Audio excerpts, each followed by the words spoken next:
চাওয়া হচ্ছে 15 লাখ আর বিক্রি হলে 12 লাখ। ভিডিওতে অবশ্যই দেখতে পাচ্ছেন গরু এবং একটি পরিবারের একই ছাদের নিচে বসবাস। এটি চলে আসছে প্রায় 30 বছর ধরে। কোরবানি ঈদকে সামনে রেখে প্রতি বছরই 6 থেকে 7 মাস এভাবেই গরু লালন পালন করেন।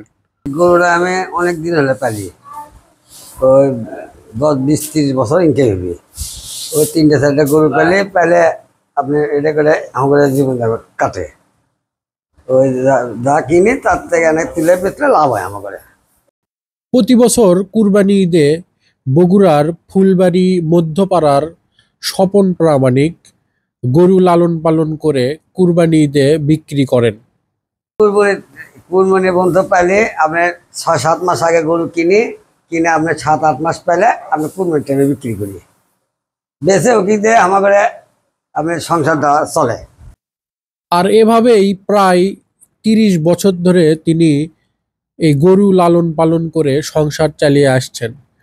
প্রতি বছর ঈদের 6-7 মাস আগে থেকে গরু কিনে সেটি লালন পালন করে মোটা তাজাকরণ করার পর কুরবানি ঈদে বিক্রি করেন, আর সেই টাকা দিয়েই সংসার চালান সারা বছর। আর কোনো ব্যবসা নাই, আমি এটা গরু ওই বছরে আপনার ওই 7-8 মাস গরু পাইলে আমি সংসার চালাই। এই গরু পালিলাম আপনার 8 মাস হলে গরু পালিচ্ছে কুরবানির টাইমে আরে বিক্রি করবো।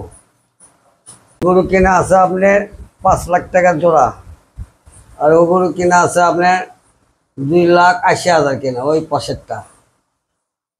তার গাঁত বসতে আসলো না, তাকে নিয়ে এসে পাইলে বসে বসতে না গাছি। চাওয়া হচ্ছে 15 লাখ আর বিক্রি হলে 12 লাখ। 3টে গরু আমার 1500 টাকা দিন খায়। করে আসি যে লাভবান আমাকে বেচা দামের সাথে বেচতে পারি তাহলে লাভবান হবো। আর যদি বাজার একটু ঢিল হয় তাহলে আপনি মনে করেন লাভবানকে খাবার টাকা উঠতে গরু আবার করবো নিজের মধ্যে বিক্রি করবো, বেচে আবার অফ থেকে আবার টাইম আসলে আবার কিনবো।